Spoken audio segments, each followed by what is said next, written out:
Welcome to Intuition Unleashed, a revolution in personal liberation. The go-to podcast that helps you access intuitive guidance combined with mental health and spirituality. Let your intuition guide you and unlock a life of true liberation. And now your host, Becc Nelson. Hi, everyone. Welcome back to another edition of Intuition Unleashed. Today, we're going to be talking about a subject that is near and dear to me, and it's sort of a little bit of a reveal, right, Bryn? Yep. Or a lot of bit of a reveal. So I say this every time, guys. I am Becc Nelson. I'm a licensed marriage and family therapist and an intuitive medium, intuitive healer. And that is really important for you to know for today's show, because my guest today is my friend, Bryn Blankinship. Hi, Bryn. Hey. Bryn is actually no stranger to the Transformation Network because she has her own podcast on this network. And I believe you're on Wednesday evenings. Is that right? Yes. Wednesday afternoons. I'm sorry, you threw me for a second. Wednesday afternoons at 2:30, first and third Wednesday of the month. I am also on the first and third Thursdays of the month. Let me just tell you a little bit about Bryn, and then I'll tell you why I'm excited about. We're actually doing a two-part episode. We haven't done this before, and I'm going to tell you why, because 2 hours is not even going to cover all the things that we need to go over on this episode. My friend Bryn is an award-winning certified master hypnotherapist, an international instructor and author, specializing in personal transformational hypno-regression and clinical hypnosis for personal growth and transformation. She is the creator of the Soul Expression Spiritual Regression, which she writes about in her book, The Limitless Soul, Hypno-Regression Case Studies into Past and Present and Future Lives. She's on many interviews on herself on this subject, and has also contributed to other books, and obviously has her own podcast. So let me explain why this is so exciting, because Bryn and I actually first talked back in October, I believe it was. And what happened was I had contacted Bryn and said, hey, I'd love for you to be a guest on my podcast. And at the time she had something going on. She actually had her whole hypnotherapy training program going on. Now, long story short, I had actually been looking into hypnotherapy training because I myself am a therapist. I read some books by Dr. Brian Weiss, and I became fascinated with them. And he is also a hypnotherapist, a therapist as well, right? Yes. He's a psychiatrist. He's an MD. I believe both. Okay. Because he was working with that patient, Catherine was her name, and he worked with her multiple times. And so I also studied with Brian Weiss, and I have a chapter in one of his books. And he's a wonderful person. Like in person, he's really genuine, and he's just a really great person. And when I started to read some of his books, I'm like, I really need to, maybe I could incorporate this into my own practice. And really what happened was other friends of mine had been studying various things like house clearing, that sort of thing, or energy clearings and all sorts of things. And these have been guests on my show in the past. You can go back and look in past episodes. And they had always told me, you probably have done this in your past lives. And when you come into this life, you just forget. And I've heard that about people who are good at what they do or love what they do, that they've done this before, and they realize once they started learning about it, that they've already done it before. And then it kind of just comes naturally to them, or it's something that they really want to do and they're excited about. And I had really been waiting for something like that to happen for me. So when I started reading some of these books about past life regressions or hypnotherapy, I was like, oh, maybe that's the thing. I just get that chill when I talk about it right now. And that's always our intuition talking to us. So long story short, I'm like, how do I train with this gentleman? And I'm seeing that he only teaches maybe twice a year because he's in his 70s now. And it's actually in upstate New York, which would maybe be a 5 or 6 hour drive for me. It wouldn't be horrible, right? It's doable. So then I started, as part of the Transformation Network, I connected with Bryn, who has done some of her own work, trained under Dr. Weiss, and has written her own book, which is the cover of it is right behind her on her wall. So I had this connection call with Bryn, and I'm like, come on my show and talk about this. And she said, well, I'm about to start my whole program here, her certification program. And then as we were talking, she was like, well, I am doing the introduction class this weekend. And I'm like, ooh, wait. And do you remember that conversation? Oh, yeah. Because we talked for a long time. Like we just started talking like we'd known each other for a long time. And, I was like, I'm doing that. And you were just lighting up. Like I was like, I've got this and then that, because you were just asking me questions about, what can you do with this work if you study this? And I've been thinking about it for a while. And I'm like, well, I do have the 2-day intro coming up this weekend. You can test it out, see if it's something you want to continue with. And then we've got the next pieces coming up. And you were like, oh my gosh, let's talk about that. I Let's do know, it. right? So it became something that at the time, was, way not what I thought it was going to be for that discussion. And then obviously here we are, 4 or 5 months later, having these podcast episodes in a way that I did not expect this episode to be. So I love that you have actually had your own journey with hypnotherapy. So let's go back way to the beginning, and talk about hypnotherapy has become such a powerful complement to growth and healing work. And so I want to talk about that and why it's such an important part and an excellent fit for hypnotherapists, but also to anybody who wants to. You don't need to be a hypnotherapist or a therapist to use this. So go back to the beginning. Talk about how you began to do this work and what drew you to it from the beginning. Okay. So I'm going to go way back way back to my childhood. So my father he loved the power of positive thinking. I think that was Norman Vincent Peale. And then later, after I moved out of the house, or as I was a teenager, I don't remember, he became a hypnotherapist and focused on self-hypnosis. But he didn't have a practice. Before he even got certified, he practiced on the kids at the breakfast table. Okay. And so he would just say things to us, to flip that thought around. And if you think positive, then you'll be positive. And oh gosh, I have it over here, but I'm not going to pull it out. I have one of his business cards. When he was in the nursing home, we got some business cards made up that said, if you think you're well, you will be well. And my father used to talk to the nursing home staff and everyone and just pick them up, cheer them up.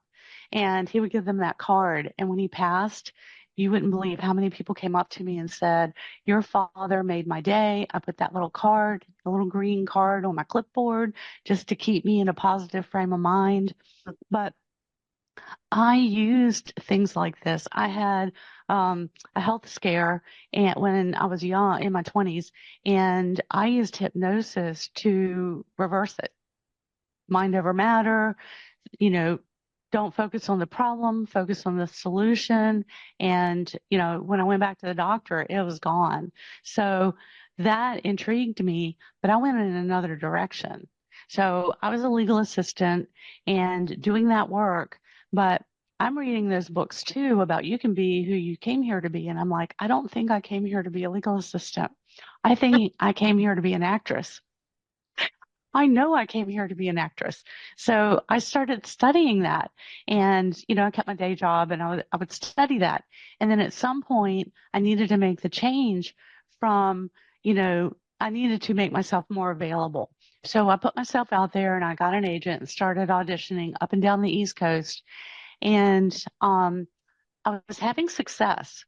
And I was in an acting class and, a lot of things were happening for me, but I just felt like there was this block. So I went to a hypnotherapist and I said, look, I need you to help me clear this past life block that's keeping me from stepping fully into being an actress and making money at it. Now, I don't know how I knew this, although I had read some of Shirley MacLaine's books. I really don't know how I knew to even say that or who to go to. But I did. And so I did this session. And this session turned into a future progression.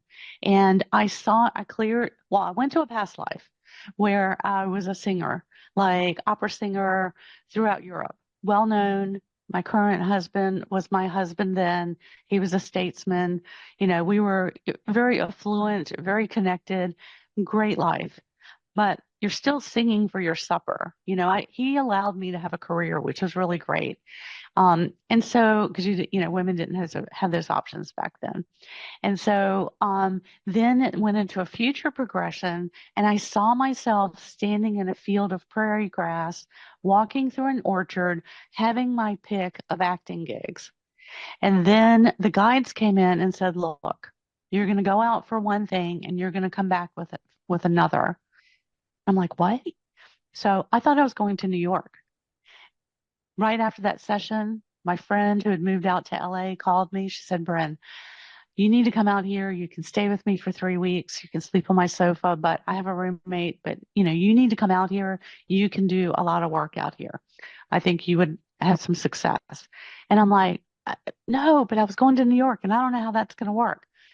Everything fell into place. Next thing you know, let me just say, right before I went, I had everything lined up. Fear set in, like tremendous, like I was paralyzed to the floor. I wasn't going to go. I told my husband I wasn't going to go.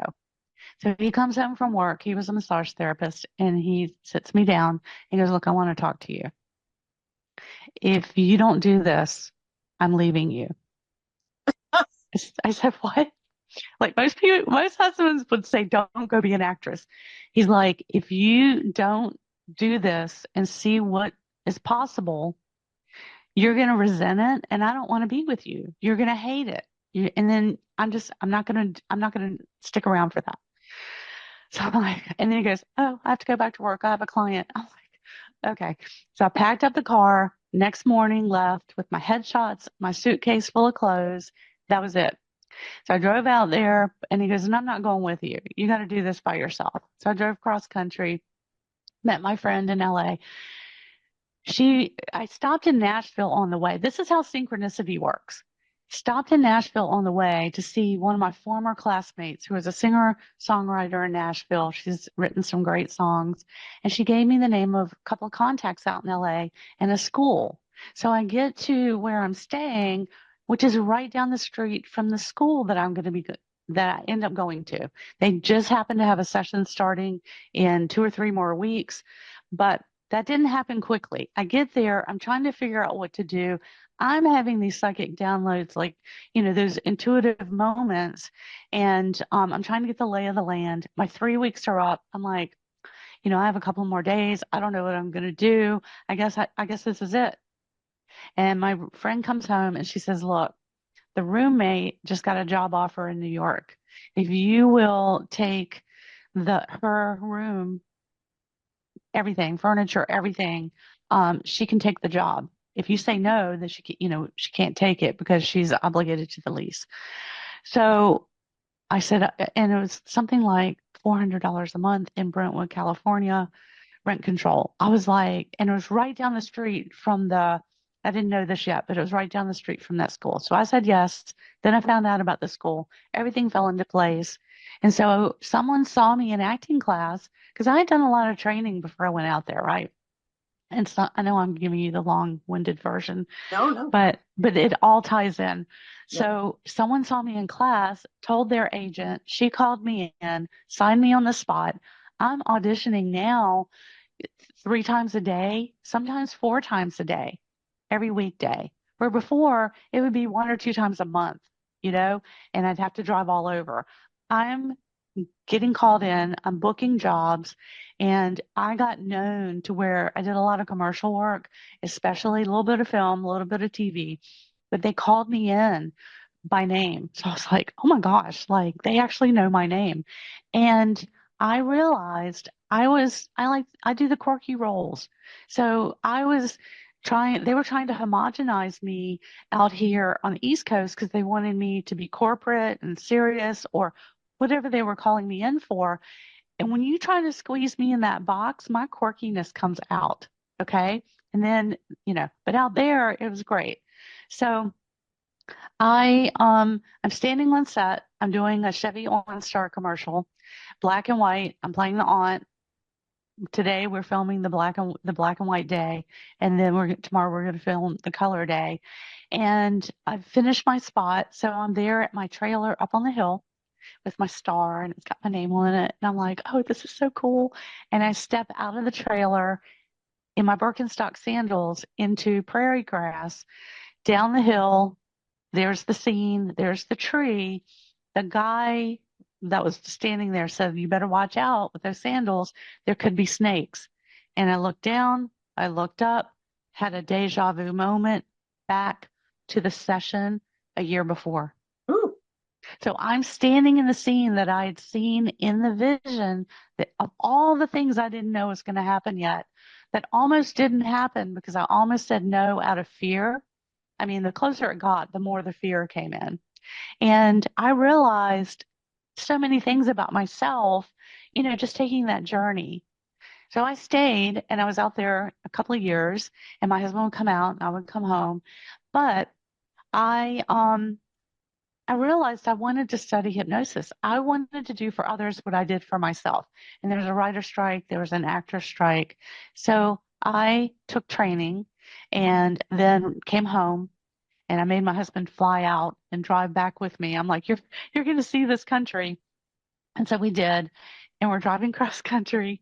He's driving and he's like, he's trying to be, mellow about it. And he's like, hey, do you think you're going to go back and get like a legal job, like an office job? And I said, oh no, I'm going to be a hypnotherapist. And he went, what? And I said, specializing in past life regression. He put his head down. We were in the desert. He could have killed me out there. He put his head down, took a deep breath. He didn't say anything for a long time. And he said, okay, if that's what you want to do, we'll do it. He said, but I know it was really hard for me as a male starting my practice. Who's going to come to you for a past life session? And I said, I found someone that helped me. I said, and what is your favorite movie? If you build it, they will come. He just started laughing. He goes, okay, we'll figure it out. And then all these things happened. I mean, I started practicing. I found someone to train with, got more advanced training, and then went on to study past life regression and life between lives. So each step, I've been doing more things.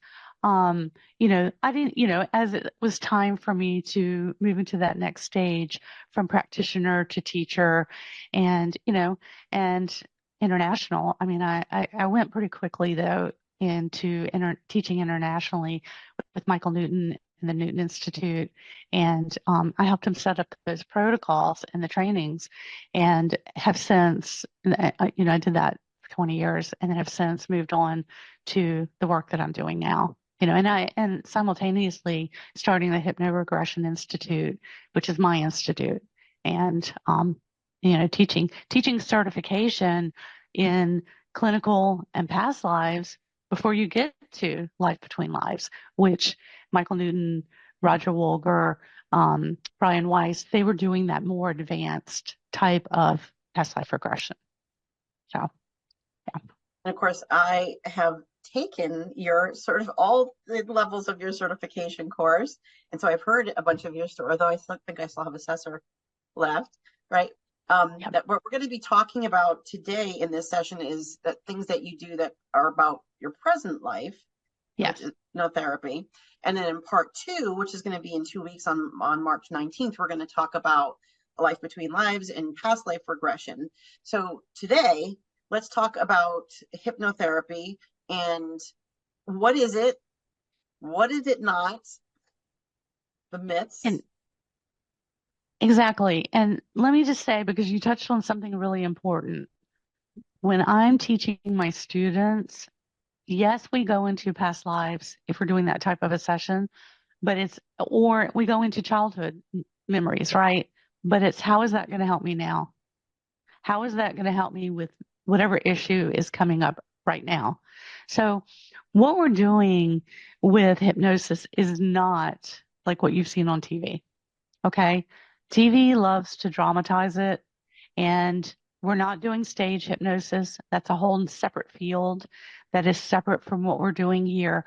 But when you can go into that deeper level, deeper awareness inside yourself, you can pull up things and bring them to the surface that are waiting to come up, to be addressed, to be released. And let me just say too, it's not always negative things. Okay. Most times people are coming in to work on a problem they're having, an issue that's holding them back. But you can also go in and pull up positive attributes. Remember positive things from childhood. Like sometimes your inner child takes you by the hand, takes the adult, and takes them out to the park to go play. They're like, you're working too hard. You need to remember what it's like to play, you know? So, yeah, and it's incredible to share this journey with your client. It's you and your client sitting there going through this experience, and they're telling you what's happening. Their eyes are closed. They're either in a recliner or they're laid out like if I'm doing a Zoom call, they might be on a bed reclined, or in a recliner chair at their home, but they are remembering this memory and pulling it up to the surface so that we can address it, clear whatever the block is, and then help with future pacing to help them see the future in a positive light without, having overcome that hurdle, not having that issue. So it's not like what you see on TV. Let me just say, I've been approached several times to be on documentaries and different things. And some of the people that I have not worked with have wanted me to dramatize it because they're like, well, we're going to film that, but like you're just going to be talking, or your client's going to be talking and their eyes going to be closed. I said, but that's what it's like. How do you want me to dramatize that? And they're like, well, can't you do the poofy hair and the fake nails and all that? I'm like, no, I got the beads, but that's as far as I can go, Dashiki. The dashiki. Yeah. As a therapist, and as I was taking the course, I was finding that so much of what I already did as a therapist was things that we did learn in hypnosis, parts therapy, etc. But and I'm like, wow, this is what I've already been doing, but it's just to learn it in a new way and to present it in a new way. And I see it as, so if you know anything about EMDR that we use for trauma work, and also brain spotting that we use in therapy, is about accessing different parts of your brain and bringing some of those pieces forward. And that is what we do in hypnotherapy as well. So it's a new way to do that. What's different about this is, and I know you heard me say this a lot of times in class. So as a therapist, you're guiding your client and you're giving them more input as to what you feel they need to do to kind of direct them that way.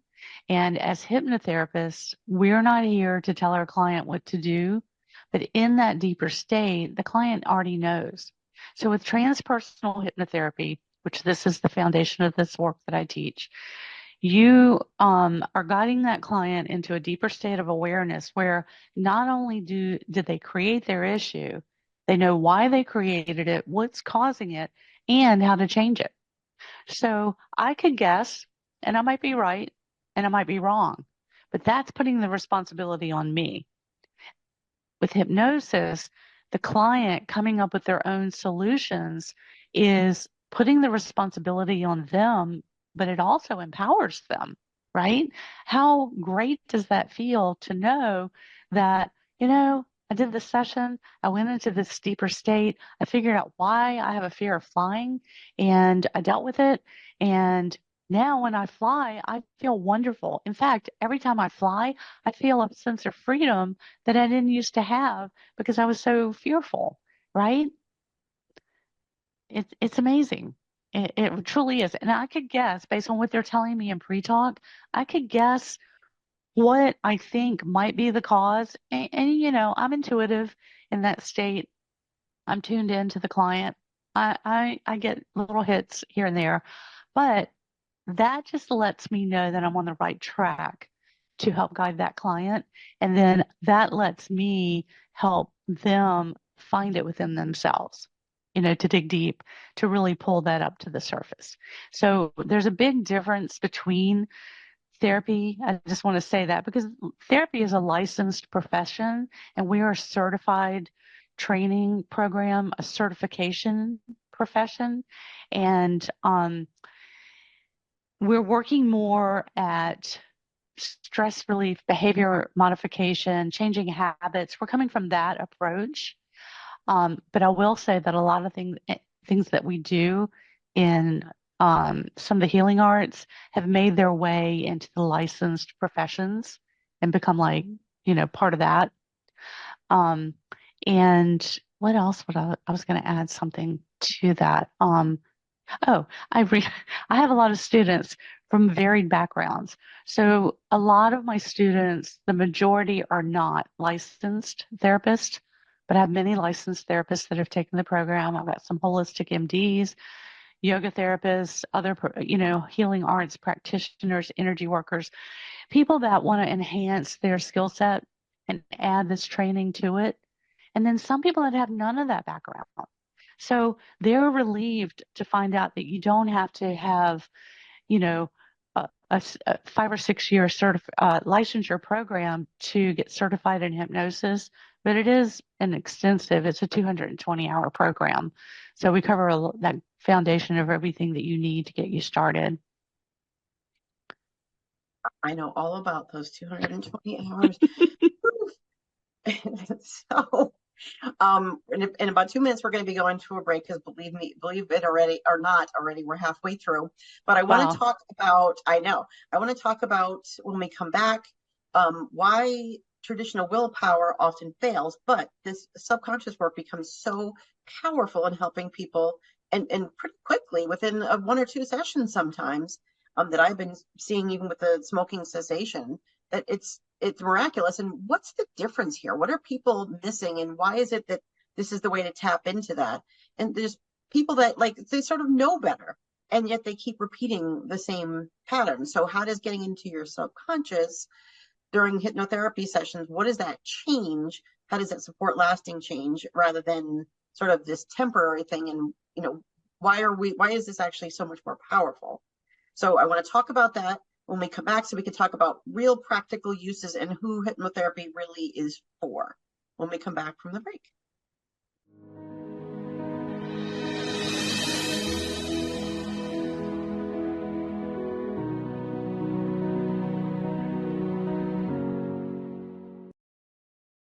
Hey everybody, oh my goodness, we have got talk radio for all of us. Really, thank you for blazing the trail for women in talk radio and just being such an inspiration to me and so many other people. What you're doing is so awesome. And, without people like you there to really step out of the box and go for it, I don't know if someone like me would have ever ended up here, but I'm so happy to be here.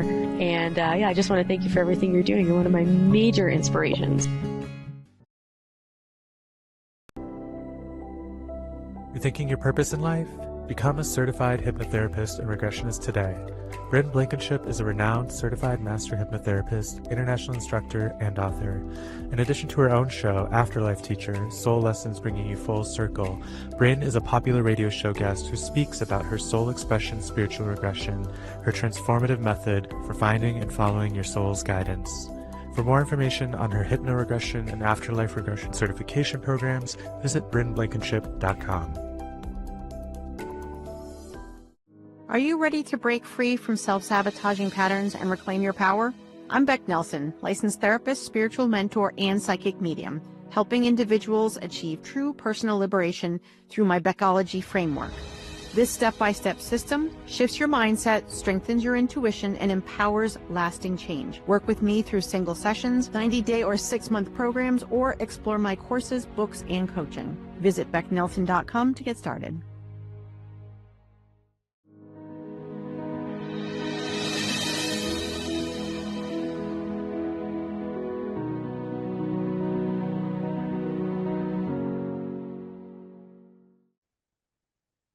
Welcome back to part 2 of our hypnotherapy program, episodes 1 of 2, and my guest, Bryn Blankinship. And we have been talking about hypnotherapy and how it actually helps people to create real change. And how does it work? Why does it work? What are some of the things that hypnotherapy is and what it is not? It's not what we see in the movies, because that is all sensationalized. And Bryn was just talking about how she was asked to do that when if she was talking on a show about it, because you know what, we have to play to our audience. That's how you're going to keep people in the seats. If you have to know more about this, right? It's not about making you cluck like a chicken, or if I call you in the middle of the night that you're going to get up and clean your bathroom or something like that.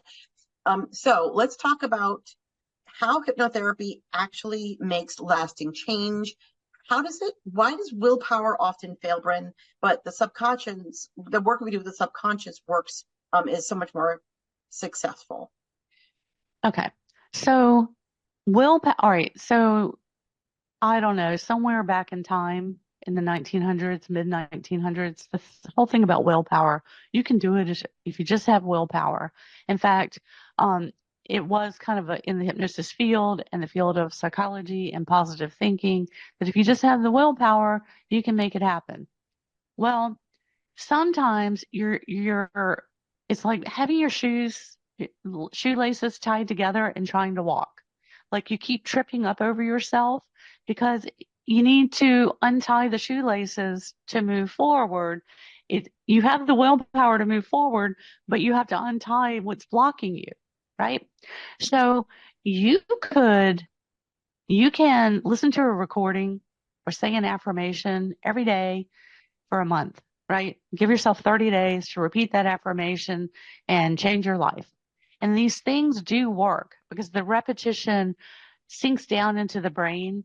You know, you're getting bombarded with it used to be 10,000 message units. I can't even imagine with social media and all the stuff, how many message units are bombarding your brain. So you can repeat an affirmation and hope it breaks through and, you make that one change that's in the affirmation. But how many times have you listened to a recording? If you've done those kinds of things, you listened for a month and then something happened and you went back to the old habit. What we're doing with hypnosis is we're making a connection. We are through the thread of your soul's history, current life, back to childhood, even past lives, but we're focusing on current life. We're going back through time to pinpoint the thing that happened, because your subconscious mind stores habits, behaviors, all the subconscious, your heartbeat, all the things that keep your body running, and memories. So you can go back through time and access that point that thing happened. And then it's as if it slows down time so that you can see it better. Because when we pass that moment now and then our mind remembers it later, it speeds it all up and it jumbles it up. But when it slows it down and spreads it out, you remember other things that were happening, other things that were said, but you only took in the negative part or only remember the negative part that was holding you back. So let's just say, all right, public speaking. I have a lot of people that come for sessions for that, right? So public speaking, a client might, go back through time to when they're in the 5th grade. And I had several that have gone to the 5th grade, and they're standing up in front of the class. And this is them under hypnosis telling me where their issue began. So under hypnosis, they're saying, I'm standing up in front of the class. I'm giving a presentation. They're all laughing at me and I'm humiliated. Okay. I want you to go back to the beginning of that memory and slow it down. And you're going to find that you can tell me even more. So upon examination, they realize that these two kids in the back of the class are passing notes. They're not even paying attention to what she's saying. They're passing notes and, they're laughing at each other and what they're writing on the notes. So now it's like they weren't even paying attention to you. that's a whole nother thing. But understanding that and slowing it down, her self-consciousness that she was feeling in that moment could be put to rest and neutralized. So we're neutralizing those negative emotions that someone felt during that experience that are holding them back into their 30s, 40s. This one of the people I worked with, her job as a nurse was to talk to the sales reps for the equipment and go back and report back to the entire nursing staff and the medical doctors who didn't have time to sit down with the reps. So this she would stand up to speak and just feel her face turn blood red and not make eye contact while she's trying to explain to them what she discovered about this, multi-$100,000 equipment that they were going to, be paying for. And she said, I don't want to feel like that. So I worked with her and we neutralized that. And I said, to help with future pacing, I said, it's important for you to see your role in this. She said, well, they rely on me. So we built that up, right? They rely on her to get the information and report it back to them because they're too busy as doctors seeing patients to sit down and do this. So I had her see herself in the future standing tall and proud, sharing the information, being able to look around the room and make eye contact. And she was able to do that, right? I've had people do their dissertations and they're like, I just left my body. I stood up there in front of everyone. I left my body. I came to and walked away. I don't even know what I said. And, we worked on that so that for future presentations, they were able to be more present because, I said, you spent all this time working on that project. You know your stuff. You wrote that. Now, don't let the nerves knock you out of the way. So that's a big one. Nerves and stress. Here, I don't know if you want me to talk about some of the things that people come in for sessions for. You're reading my mind. Yes. What are some of the common things that people come in for? Most common, smoking cessation. I would say not as much for smoking now as it was, early on. The fewer people are smoking, but they do come in for vaping, chewing tobacco, all of that, same category. But I would say that was a bigger category when I first started out than now.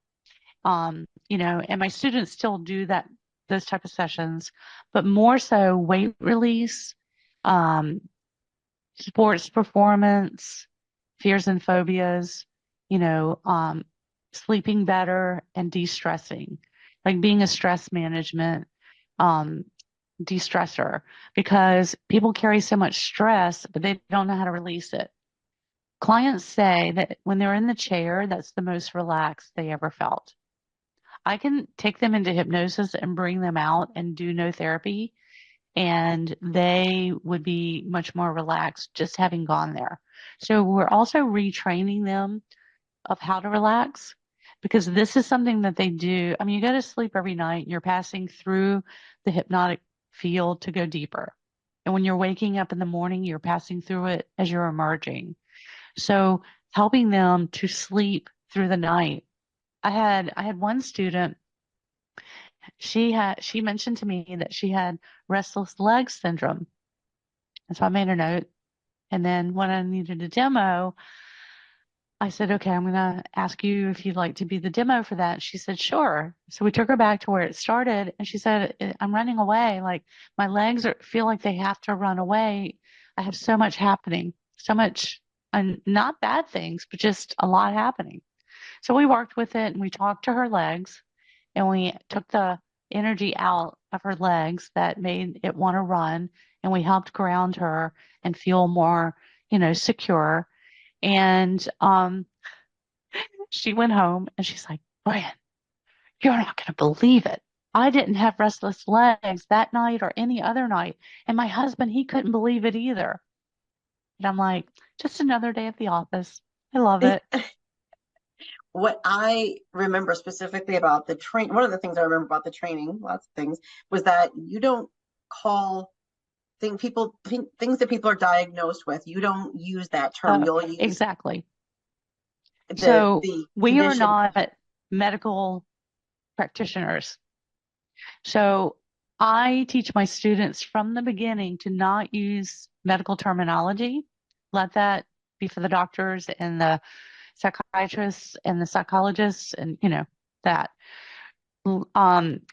We also don't want to re-anchor the issue. So a cluster of symptoms becomes labeled with this medical term. So when the Restless leg client syndrome. comes in, yes, restless leg syndrome. So I have to say the word so I know that we're on the same page and we're working on the same thing. But then that's it. Once we go into it, I don't want to re-anchor any further restless legs syndrome that has been put into her mind as a thing.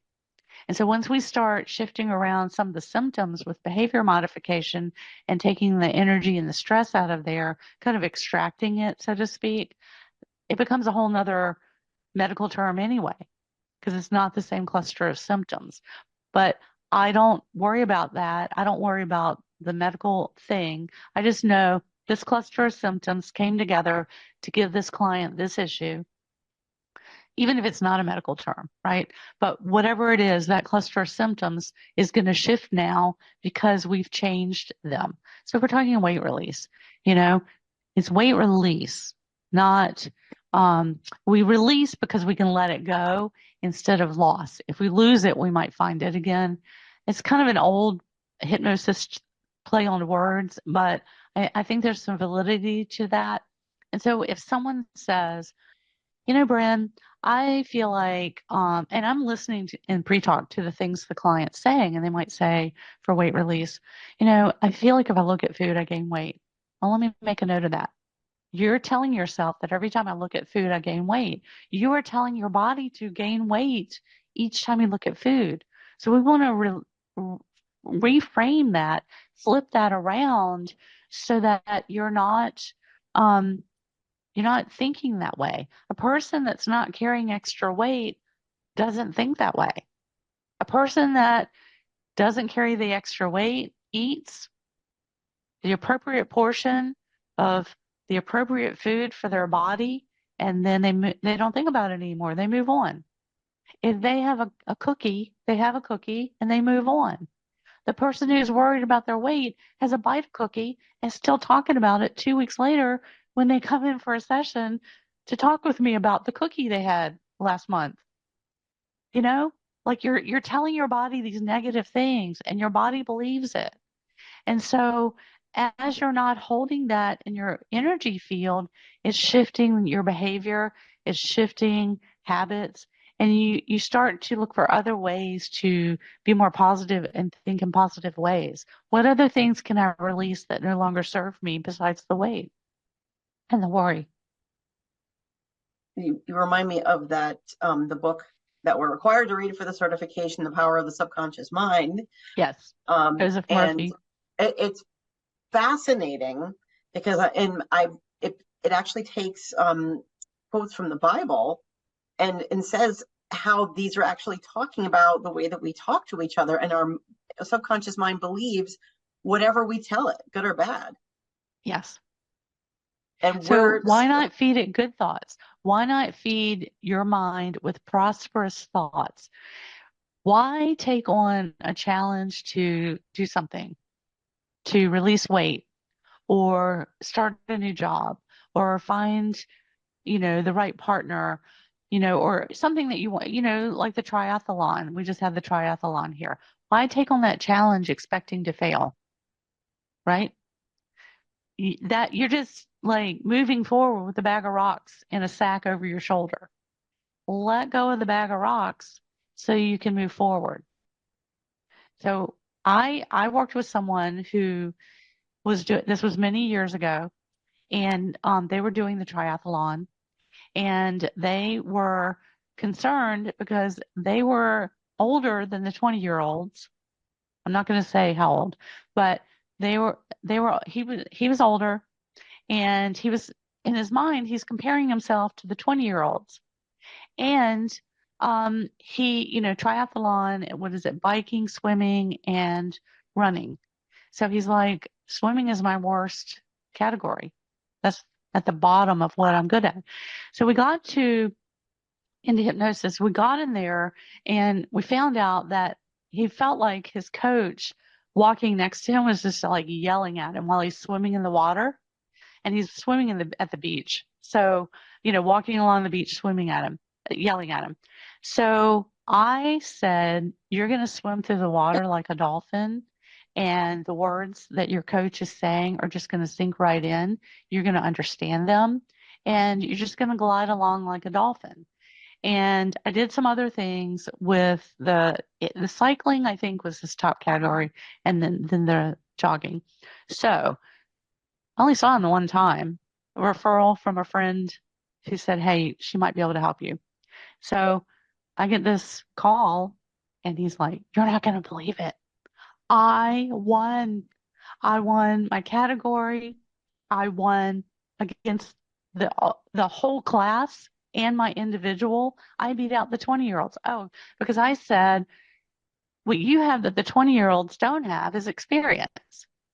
They're younger and their bodies are different, but you have experience, and that's going to guide you in ways beyond imagination or something like that, right? So he won. And not only did he win, but his swimming moved up closer. It was either 1 or 2. Like, that became higher on the chart, which, was really surprising because it was way, way down at the bottom. So I don't know what the client needs, but they're telling me what the problem is, and they're telling me what they need. And then we're going to reframe it in a way that's going to lead them to a positive outcome. And so, didn't want to interfere with what his coach was telling him. I don't know what the coach is saying. I mean, I know he was telling me a few things, but I want both me and the coach to be supporting the client to have a positive outcome. So, we did. And it was great. I love it when I love these kinds of things. I had another client, fear of flying. I've had many fear of flying, but we found out that this one person used to fly all the time for their job, and then they had a child. I think they had 2 children, still flew, but one time, and so many years have passed, and now they still have this fear of flying.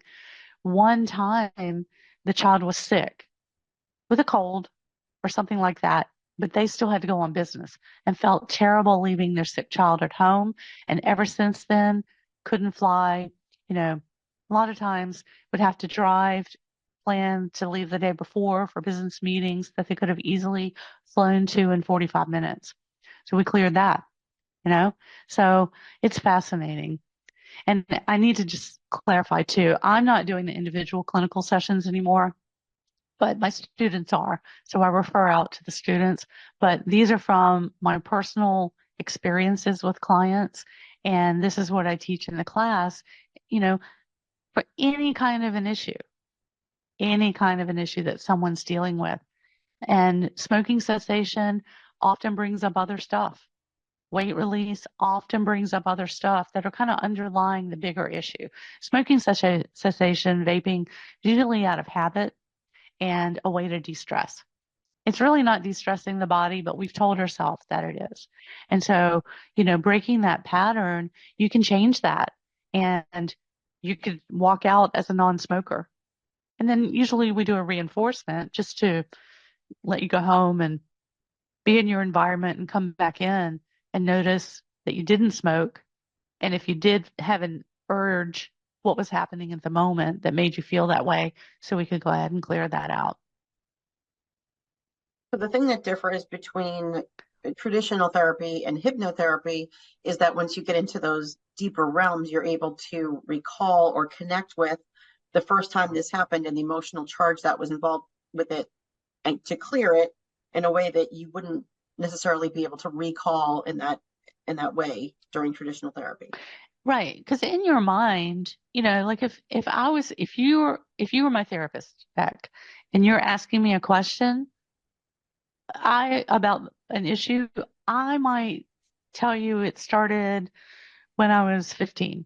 I might think it was this. But under hypnosis, so I might tell you that in pre-talk, but under hypnosis, going back further, we might find out that it actually happened when I was 8.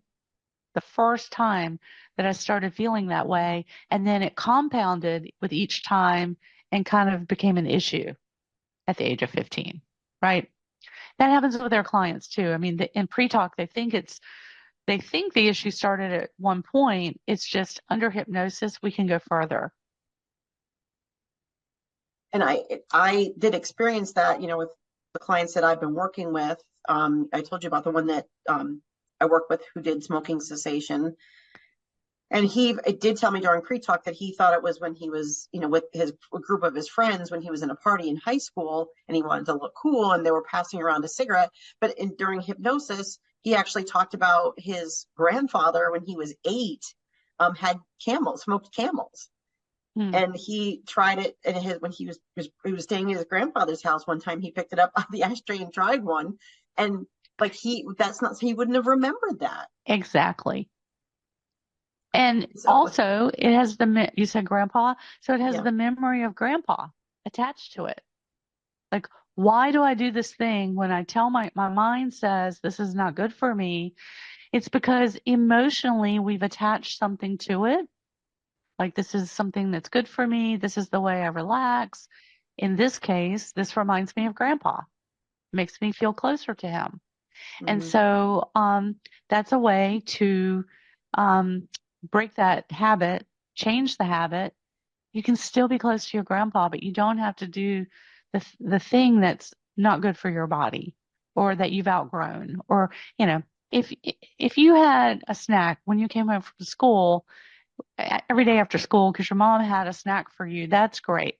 But that might not be the best thing for you to be doing as an adult because you're not running around playing the way you were when you were a kid, or maybe the quantity of the snack could be downsized as the adult. Instead of sometimes as the adult, we make it even bigger because we don't have the parent going, no, you can't have that much, right? Mm-hmm. So you can break that pattern, which was fine for the 10-year-old, 8-year-old, 10-year-old, but it's really not serving the 30-year-old who is trying to release the baby weight or the excess weight, or even, somebody after a surgery that put on weight because they're not as mobile. And now they're trying to get up and get around, and they kind of got into some habits they want to change because they were eating some things they wouldn't want to eat. You can help someone to recover more quickly from surgery by having them go into the surgery, seeing the doctor, being prepared, knowing what he needs to know to do the surgery, knowing that in that deeper state, you will be aware. If something, you give the client the suggestion that if they need to be aware of something and be alert, they will. And otherwise, they can relax and let the surgical team do their thing. And then have them coming through the surgery, doing well, doing really, recovering quickly, easily, smoothly, getting back to their life even better than before. So it sticks when you do that. Right. And what people don't understand is they say, just because I think something is, going to happen or is going to have a better outcome means that I can actually affect it to have a better outcome. And the answer is it's more than just the simple thought, right? It's not a fleeting thought like, oh, something positive is going to happen. No, you are actually bringing alive the emotions attached to how it would feel to have that. How great it will feel to have that happen. Which, of course, are the foundations of manifesting. Yes. Putting yourself in that energy. And so what breakthroughs do you see people experience when they use therapy, and even in combination with hypnotherapy? I mean, so some of my therapist students continue their therapy practice and add hypnotherapy. And then some of them are moving out of that field and just want to do hypnosis, right? And then my non-therapist clients. It just adds more tools to the toolbox. We're not just talking at the client, and getting into our heads, but we're aligning mind, body, spirit. When you hear mind, body, spirit all the time, but we're actually aligning that so that your client can feel that from their solar plexus all the way up to the crown, and everything's more in alignment. So things are flowing smoother, they're clearer, and they don't have the mental clutter. That alone is huge, just releasing the mental clutter. This all sounds very woo-woo, but there's actually science to back it up, people. Exactly. So believe it or not, we are at the end of episode 1, where we talk about, so what advice would you give to a listener who wants to try it and is a little hesitant? Well, I have a mini de-stress session that if you sign up for my newsletter, you can have a little 15-minute mini hypnosis session and kind of try it out. And you can find me at brynblankinship.com, Bryn with a Y, Blankinship with an I, and sign up for the newsletter on the homepage, and then it'll take you right over to that link and you can try it out. Yep, your website is actually listed right under your picture, as is mine. And in 2 weeks, we're going to come back and talk about not just current life hypnotherapy, but Bryn's going to join us again to talk about life between lives and past life regression. Thank you so much for joining us, Bryn. I'm so excited to have a second hour with you because God knows we need it. Thanks, Becc. Thanks for having me on. Thanks, everybody. Good night. Bye. Thanks for tuning into this episode of Intuition Unleashed. We hope you found it informative and thought-provoking. But before you go, we have one little challenge for you. Most of us have sneaky little habits that hold us back and trip us up, so why not take this not at all uncomfortable quiz to find out what you do to derail yourself from achieving your goals and how you can call yourself out on your own BS. So get to know your self-sabotage specialty and take the first step towards getting out of the way of your own success. Just visit https://becknelson.com/quiz and take the quiz now. That's becknelson.com/quiz, and we can't wait to see your results. As always, we'll be back next week with more Intuition Unleashed. We appreciate you. Thanks for listening.